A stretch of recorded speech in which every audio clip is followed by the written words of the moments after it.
Hello. तो आपने देख लिया होगा भाई पीवाईक्यूज वगैरह जो थे हमारे, ठीक। तो पीवाईक्यू बीच में लाता रहूंगा मैं आपके। और आज जो है मैं आपके क्या कहते हैं फिर सेट लेके आया हूं। तो अगर आपको पीवाईक्यू चाहिए तो आप कमेंट में बता देना। और जो सेट जो चल रहा हमारा प्रोग्राम, अगर ये अच्छा लग रहा तो ये आप देख लें, ठीक। तो बीच बीच में फिर भी लाता रहूंगा मैं। इनमें आपके क्या कहते हैं सेट नंबर 10, इसका जो पहला क्वेश्चन है, निम्नलिखित में से किसमें विशेष बहुमत द्वारा संशोधन किया जा सकता है। बहुत ही अच्छा क्वेश्चन है ये, ठीक। तो विशेष बहुमत का मतलब क्या होता है यहाँ पे? Special majority. स्पेशल मेजोरिटी माने जिसे कहा जाता है 2/3 मेजोरिटी, 2/3 बहुमत, ठीक। तो ये किसमें होगा? आपके राज्य के नीति निदेशक तत्व, राज्य के नीति निदेशक तत्व और आपके क्या कहते हैं मौलिक अधिकार, मौलिक अधिकारों में, ठीक। फंडामेंटल राइट्स में भी जो आपके क्या कहते हैं पार्लियामेंट जो आपके अमेंडमेंट करेगी वो किसके द्वारा करेगी? By 2/3 majority. तो ये भी कई बार आता क्वेश्चन कि भाई किन किन चीजों में जो है संसद आपके 2/3 बहुमत से अमेंडमेंट कर सकती है। नेक्स्ट क्वेश्चन है, किस प्रकार की सरकार में अंतिम निर्णय लेने की शक्ति जनता द्वारा चुने गए लोगों में भाई? तो होती है डेमोक्रेटिक या लोकतांत्रिक। तो ये तो बहुत इजी क्वेश्चन लग रहा होगा आपको अब, क्योंकि बार बार ये प्रैक्टिस कर रहे हैं हम लोग, ठीक। नेक्स्ट है, किस प्रकार की सरकार में अपने कार्यों की व्याख्या करनी होगी और लोगों को, वही डेमोक्रेटिक का ही फीचर है, ये लोकतांत्रिक का ही फीचर है, ये भी विशेषता है एक तरह की डेमोक्रेटिक। नेक्स्ट है, संविधान के अनुच्छेद 21 में जीवन के अधिकार के अलावा अन्य किस अधिकार का वो है? तो इसमें जो है आपके क्या कहते हैं कौन सी चीज है ये? यह है आपके राइट टू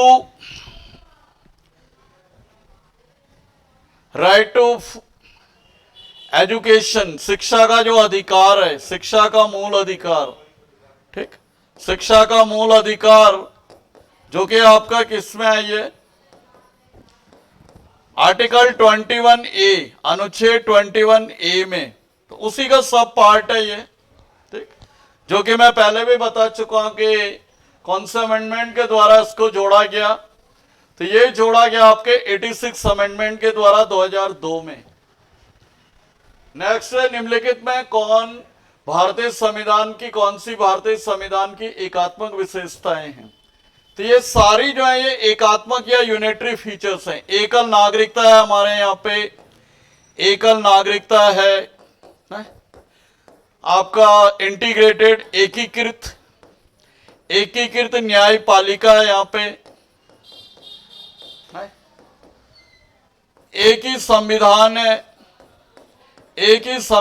है, स्ट्रॉन्ग सेंटर है यहाँ पे, स्ट्रॉन्ग सेंटर गवर्नमेंट है, सेंटर गवर्नमेंट, सशक्तिशाली केंद्र सरकार, ऑल इंडिया सर्विसेज है यहाँ पे, ऑल इंडिया सर्विसेज जिसमें आपके आईएएस, आईपीएस,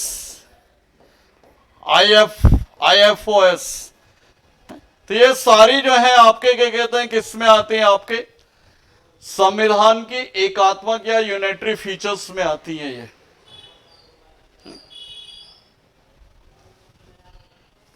नेक्स्ट है, धर्म, जाति, नस्ल, लिंग या जन्म स्थान के आधार पर भेदभाव का निषेध भारतीय संविधान के कौन से मौलिक अधिकार की श्रेणी में आता है? तो ये किसमें आएगा? आपका अनुच्छेद 15। तो ये जो स्टेटमेंट है कौन से आर्टिकल में? आर्टिकल 15। और आर्टिकल 15 जो किसका पार्ट है? Right to equality, right to equality या समानता का अधिकार है, ये समानता का अधिकार, ठीक। राइट टू इक्वालिटी जो कि आपके 14 से लेके 18 तक है, ध्यान रखें।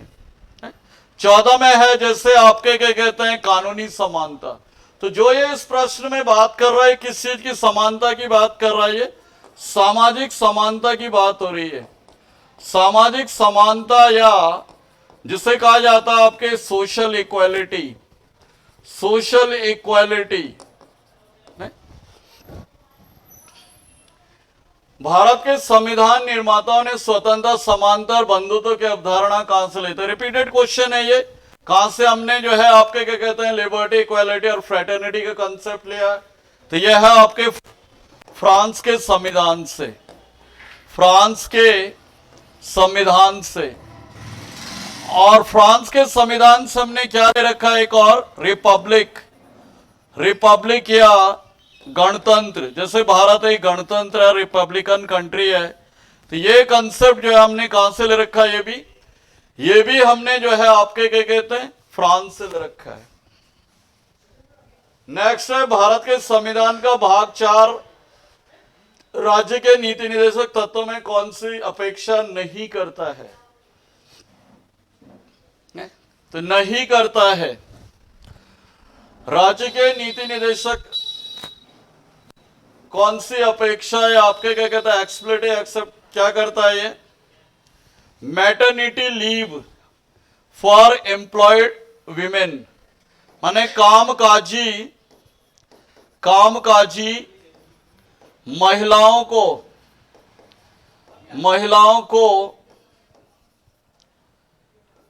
प्रसूति अवकाश की अपेक्षा नहीं करता है। ठीक, जो कि आपके इसमें ये नहीं आएगा भाई, इसमें आएगा ये वाला, no concentration of wealth and means of production, माने जो धन और उत्पादन के जो साधन है वो एक ही व्यक्ति के पास नहीं होने चाहिए। ठीक, तो ये चीज आएगी। ये तो आपका आर्टिकल 43 है, जो कि आपका नीति निर्देशक तत्व या डीपीएसपी का पार्ट है। नहीं तो कौन सा होगा इसका आंसर? ये होगा आपके 1 वाला, no concentration of wealth and means of production, माने एक ही व्यक्ति के पास सारे उत्पादन और धन का क्या नहीं होना चाहिए? संचयन नहीं होना चाहिए। ये आएगा आपके, ये किसमें हमारे वर्णन नहीं है? डीपीएसपी में। क्योंकि जो डीपीएसपी है, जो राज्य के नीति निर्देशक तत्व है, इनमें किस चीज की कंसेप्ट है? वेलफेयर स्टेट, वेलफेयर स्टेट या कल्याणकारी राज्य की क्या है इनमें कल्पना की गई है, कल्याणकारी राज्य की कल्पना। ठीक, तो यह है आपके डीपीएसपी में। निम्नलिखित में कौन सा भारतीय नागरिकों का मौलिक अधिकार नहीं है? तो ये राइट टू प्रॉपर्टी है, संपत्ति का अधिकार। संपत्ति का अधिकार जो है मूल अधिकार नहीं है। ये क्या है आपके नाउडेज? ये आपके कानूनी अधिकार है, लीगल राइट है, जो हमने पहले भी पढ़ा है कि भाई अनुच्छेद आर्टिकल जो है ये 300A में चला गया तुम्हारा 1978 में, और संशोधन होता है इसके लिए, अमेंडमेंट जो होता है ये होता है आपके 44th, कब होता है ये? 1978 में। ठीक, हमारे जो पीएम थे वो कौन थे उस समय? मोरारजी देसाई। तो ये भी आप ध्यान रखें सप्लीमेंट करने के लिए।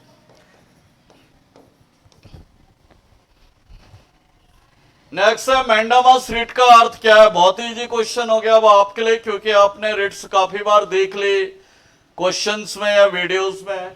तो इसमें क्या है? वी ऑर्डर, हम आदेश देते हैं, हम आदेश देते हैं, वी ऑर्डर। तो कौन इसमें किसको ऑर्डर देता है? इसमें जो हायर कोर्ट है वो आपके क्या कहते हैं, जो सबऑर्डिनेट कोर्ट और जो गवर्नमेंट ऑफिसेस वगैरह जो संस्थाएं होती हैं, गवर्नमेंट एजेंसीज, उनको ऑर्डर देता है कि सही ढंग से काम करें। ठीक, नेक्स्ट है भारत को एक धर्मनिरपेक्ष देश कहा जाता है क्योंकि नागरिकों का मौलिक अधिकार है। तो नागरिकों का मौलिक अधिकार क्या है? कि भारत में कोई भी व्यक्ति अपने मनपसंद के धर्म को अपना सकता है। ठीक, freedom to profess religion of one's choice, freedom of profess religion of one's choice. तो ये कौन सा अधिकार है? ये धार्मिक स्वतंत्रता का अधिकार है कि कोई भी व्यक्ति जो है कोई भी धर्म को या कोई भी रिलीजन को क्या कर सकता है? फॉलो कर सकता है। नेक्स्ट है, निम्नलिखित में कौन सा प्रावधान सही है कि भाग 4A में सिटीजनशिप से है, तो भाग 4A ये गलत है। सिटीजनशिप किसमें है? 2 में है, जबकि 4A में क्या है आपके मूल कर्तव्य, फंडामेंटल ड्यूटीज है इसमें। ठीक, part 4 of the constitution of India deals with DPSP, तो ये बिल्कुल सही है। भाग 4 में क्या है? राज्य के नीति निदेशक तत्व हैं, राज्य के नीति निदेशक तत्व। ठीक, 36 से लेके 51 जो आर्टिकल है। Part 3 of the constitution deal with fundamental duties, गलत है। पार्ट 3 किससे है? ये पार्ट 3 जो है ड्यूटी से ना होकर मौलिक अधिकारों, मौलिक कर्तव्यों, सॉरी मौलिक अधिकारों से, ये फंडामेंटल राइट्स से, ये न कि ड्यूटीज से। Part 2 of the constitution deal with fundamental rights, ये गलत है आपका स्टेटमेंट। ये किससे डील करता है? पार्ट 2, ये हमने कई बार पढ़ा, सिटीजनशिप या नागरिकता, सिटीजनशिप या नागरिकता, जो कि आपके क्या कहते हैं अनुच्छेद आर्टिकल 5 to 11 है। ब्रिटेन से हमने इसको लिया हुआ है। और एकल नागरिकता है हमारे यहाँ पे, सिंगल सिटीजनशिप है, जो कि किसके द्वारा दी जाती है? होम मिनिस्ट्री के द्वारा दी जाती है, गृह मंत्रालय के द्वारा जो है इंडिया में क्या है आपके सिटीजनशिप जो है वो प्रोवाइड की जाती है। नेक्स्ट है, निम्नलिखित में कौन सा राज्य के नीति निदेशक सिद्धांत है? तो ये बहुत ही इंपॉर्टेंट क्वेश्चन है ये। तो ये होगा ऑर्गेनाइजेशन ऑफ विलेज पंचायत, जो आपके ग्राम पंचायतों का क्या है?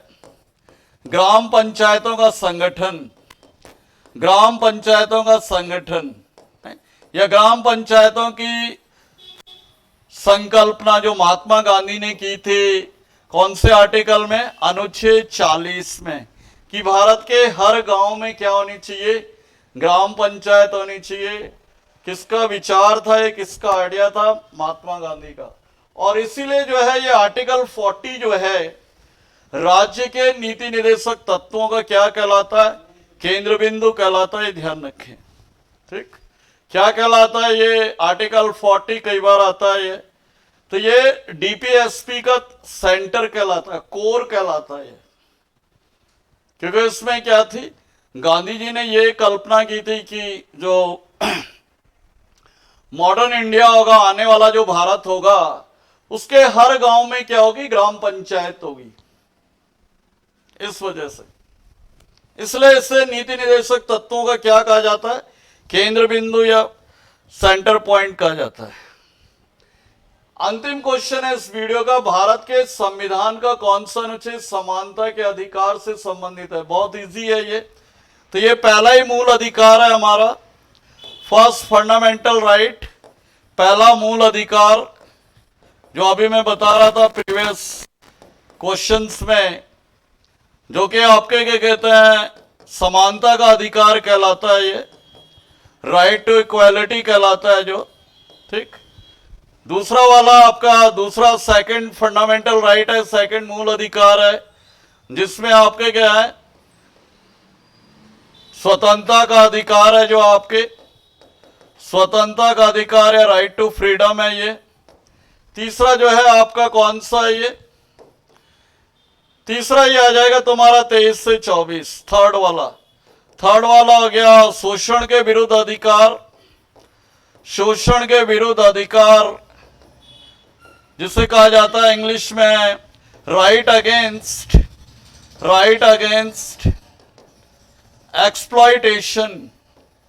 एक्सप्लॉइटेशन।